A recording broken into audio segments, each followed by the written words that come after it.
Guys, Jubilee put out this huge debate. It's one atheist, Alex O'Connor, against 25 Christians. It's already kind of going viral. It's got over 3 million views in just a couple of days. But my mind is blown because I turned it on, I started watching it, and in the very first prompt, they're talking about the problem of suffering. And the Christians say some good things and make some good points, but they seem to overlook what I thought would be one of the most obvious arguments to make and one of the most obvious scriptures to point to in light of what Alex was saying. So I just want to make those points real quick, and let's get into the video and I'll show you what I'm talking about. Hi, my name's Alex O'Connor. I'm an atheist and host of the Within Reason podcast, and today I'm surrounded by 25 Christians who, God willing, might be able to change my mind. My first claim is that suffering makes God's existence unlikely.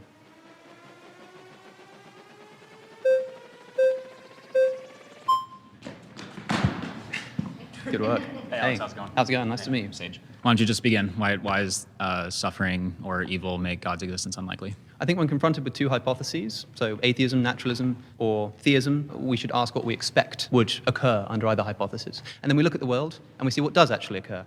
And what do we find? We find, I think most relevant here, a system of natural selection, the mechanism by which God apparently chose to bring animals and ultimately human beings into existence. A system which is defined by suffering. Survival of the fittest is the same thing as the death and suffering and destruction of the unfit. I'm told that the very mechanism that God chose to bring about the human species as the ultimate end of his creation was one that is imbued with suffering, such that 99.9% of all the species, let alone animals, that have ever existed on planet Earth have been brutally wiped from existence into extinction. And I think that that's less likely on theism. If you assume atheism or materialism, not only do you explain this, you also come to expect it. What is your, I guess, epistemology? How do you know that this is the case, that it's less likely, and that, you know, an atheist worldview, a naturalistic worldview would look like the way it is today? Of course we don't know, but that's why I use the phraseology of unlikely. I think that if you were to tell somebody who was sort of in some Rawlsian state of nature, hadn't seen the world, and you said that the world has been created by an omnibenevolent, all-powerful God, what kind of world would that person be imagining?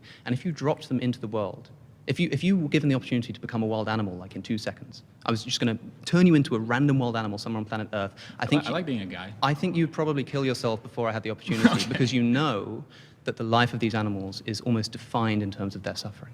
All right, so Alex is basically saying that when we look at the world, atheists and Christians alike can agree that we see suffering on the part of humans and on the part of non-humans or animals. So from his point of view, the Christian expectation or the theistic expectation would be that there shouldn't be suffering if we have an all-loving, all-benevolent, all-powerful God that is behind that worldview. Now, I'm not going to play the Christians' responses. This is about a 15-minute segment, and for the sake of time, I'm just going to address what Alex says directly. The Christians do say some interesting things, but I feel like they skipped over something that is a very obvious argument to make in view of what Alex is saying. And I won't bear the lead here. That argument is simply encompassed in the word the fall. We live in a fallen world, according to Christian theology. That is in the first inaugural chapters of the book of Genesis. The origin of the Christian story is the fall of man. The reason that we have sin and suffering in the world is because we live in a fallen world, and that suffering extends to human and non-human life alike. Now, I guess a bit of a disclaimer here. I know how these Jubilee shootings go, and a lot of times there's hours and hours of conversation and footage, and not all of it makes the final cut because they have to make the video of a certain length. So maybe they got into this in the room and they just didn't make the final video, or maybe it's elsewhere in the conversation. But for the purposes of this discussion, it's pretty huge to address the fall in the context of why there's suffering in the world. Also, another disclaimer, Alex does this for a living. I'm sure that the fall as an accounting of human suffering is not a new argument to him. I'm sure he's heard it plenty of times and would probably have responses to it. But I do think it is very important, if not the most important place to start when we're talking about human suffering in the context of the problem of evil or the problem of suffering. So if that's the central argument that he's making of this claim that the existence of God is less likely because we see suffering in the world, then for the Christians to not bring in the argument of the fall is just incomprehensible to me. Now, for the sake of argument, I imagine what someone would respond to a Christian who says, well, the reason that we have so much suffering in the world is because of the fall would be, well, why did God create humans with the capacity to usher in a fall that results in so much suffering. If this God is good, if he's benevolent, if he doesn't like suffering, then why would he allow it to happen? And this is another part of the debate that I'm surprised was not broached in this prompt, but it comes down to the issue of free will, and not only free will, but also the purpose of free will, which is loving relationship. If a God created people without the capacity to exercise free choice not to follow him, and without the capacity to sin, and thereby usher in a fallen world, then they would essentially be robots, and we wouldn't have the capacity for actual voluntary loving relationship with him. Now, C.S. Lewis also has this idea that redemption is more glorious than perfection. In other words, it's better and more glorious if Jesus has the opportunity to come down into human flesh and take on the suffering and sin of the world in order to redeem humanity to himself, and by so doing also reveal to humanity and to the world, to all of creation, who God truly is. And that is something that is worthwhile and more glorious in the grand scheme of things, even though there's suffering involved. But Lewis puts it like this. He says, "For God is not merely mending, not simply restoring a status quo. Redeemed humanity is to be something more glorious than unfallen humanity would have been, more glorious than any unfallen race now is. The greater the sin, the greater the mercy. The deeper the deaths, the brighter the rebirth. And this superadded glory will exalt all creatures, and those who have never fallen will thus bless Adam's fall." So that's point number one that I could not believe was brought into the discussion, at least in what we saw of the discussion of this first prompt. But there's one more that was even more mind-blowing to me. So let's watch that and I'll show you what I'm talking about. I think that if God is all loving, then he probably wouldn't want his creatures to suffer. And so I think that the fact that they do suffer makes his existence less likely. Okay, perfect. And is there some specific aspect of suffering that you're particularly honing in on, horrendous or whatever in that is? particular, non-human animal suffering? Because I think that the Christianity has a celebrated tradition of theodicies trying to explain why suffering exists. Yeah. Human free will, the development of the soul, higher order goods, all of this kind of stuff, none of which apply to the suffering of non-human animals. Have you heard of the axiological expectation mismatch problem? I have not. Okay, so philosophers of religion have started to understand that the thing that actually generates a problem between God and suffering is actually the value system you attach to the very attribute of perfect lovingness.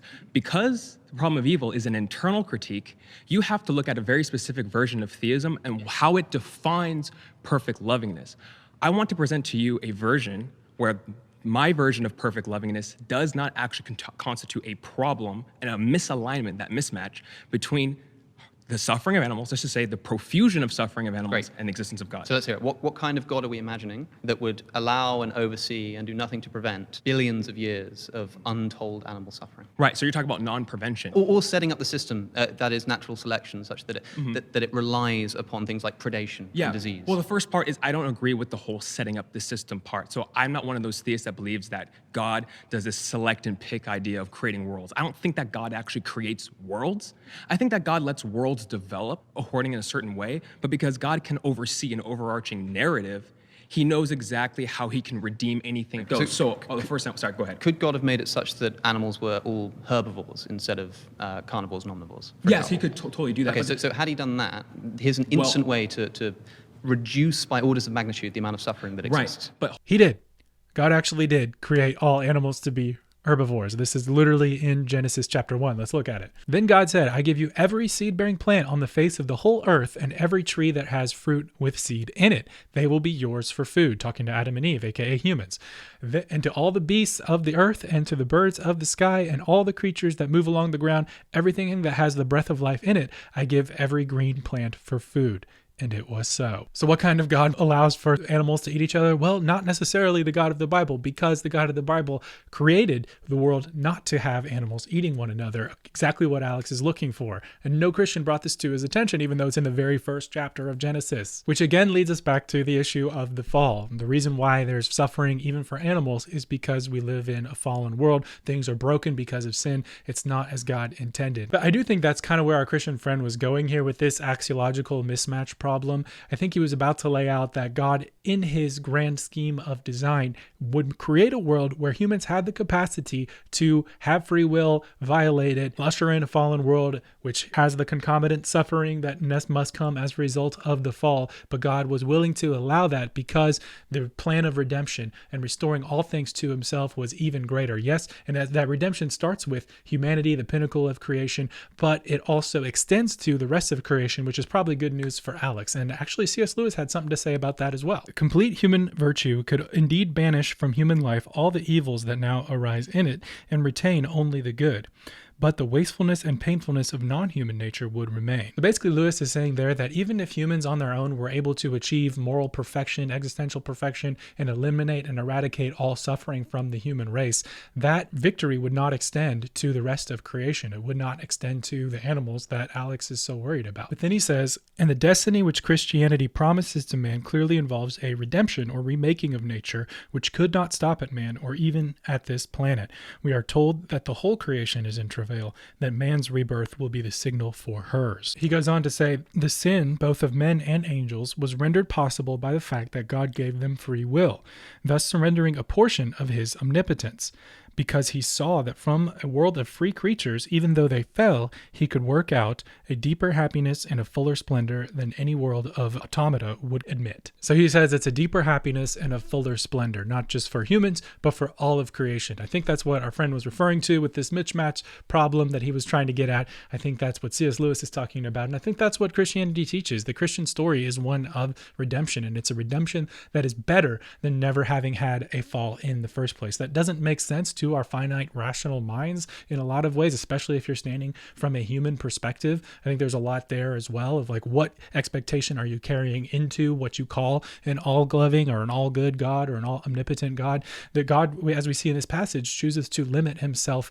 in his way by giving humans free will. He puts a limit on his power by saying that I'm not going to force humans to do anything and use my power in that way. I'm going to allow humans free will. So Lewis is saying that through suffering, not just in spite of it, but actually through it, God is able to work out a deeper happiness, a fuller splendor, not just for humanity, but for all of creation in his grand redemptive story. The deeper the death, the brighter the rebirth. The greater the sin, the greater the mercy. So I don't know, it kind of falls apart when you're trying to characterize the Christian God as a God that sanctions suffering as a part of his nature. It's not that he wants suffering to happen. It's that he has a grander purpose. And yes, suffering is allowed within that, but God doesn't stand aloof from suffering. He enters into it. He becomes our perfect high priest. He descends from heaven, takes on the form and likeness of a servant of humanity, suffers the worst death that a human can suffer, takes on their sin and redeems them. That's the story of Christianity. You know, my wife makes fun of me a lot because when I'm watching football, my Vikings, so often we get behind in a game and I turn off the TV before it's over. And every now and then they actually mount a crazy comeback and I end up missing out on the greatest story ever because I was darkened by the despair of what I was seeing in front of me. And I didn't like the suffering that I was seeing. I didn't like the low moments. But I feel like when you dismiss the whole idea of God, when you dismiss God as a God who sanctions suffering by only looking at the suffering of the world, you're not looking at the full story. You're not allowing God the opportunity to finish the tale with a grand redemption. You know, Tolkien calls it the eucatastrophe in his books. You can see in the end of The Two Towers and the end of Return of the King, everything looks bleak. It looks the night looks darkest just before dawn. We see this in our literature. We see it in our cultural stories, and it's echoes of the grand Christian story, which is that in the midst of our darkest suffering, you know, the Bible says that those people who sat in darkness saw a great light, and that is the promise of Jesus. That is what he brought to this earth. That is what he brings to humanity. He didn't just stay aloof. He came down and he's bringing all of it back up with him in the end. It's just, do we have the patience, the faith, the ability to not take the bitter pill and dismiss him, but rather wait and hope and have faith and believe that there could be more to the story. So look, I don't think this is a silver bullet argument for Alex O'Connor, and this argument would have converted him if I was there. I think these Christians, like I said, I feel like they made some great points and did a pretty good job. If I were there, I'd probably be fumbling over my words and not able to put two thoughts together. So kudos to them. Kudos to Alex. He's always so gracious and articulate with everything that he does with these debates. But I just wanted to add this because it did stick out to me when I was watching it. But I wonder how this hits with you guys. What do you think if you watched the whole debate? If this specific part, did this thought occur to you as well about why wasn't the fall brought up? Why didn't we talk about animals being created as herbivores in God's perfect world? And what you think about this whole notion of God having a grander purpose that would make sense of suffering, even if our finite minds can't necessarily understand it from where we currently sit. Let me know what y'all thought, and I will see you next time.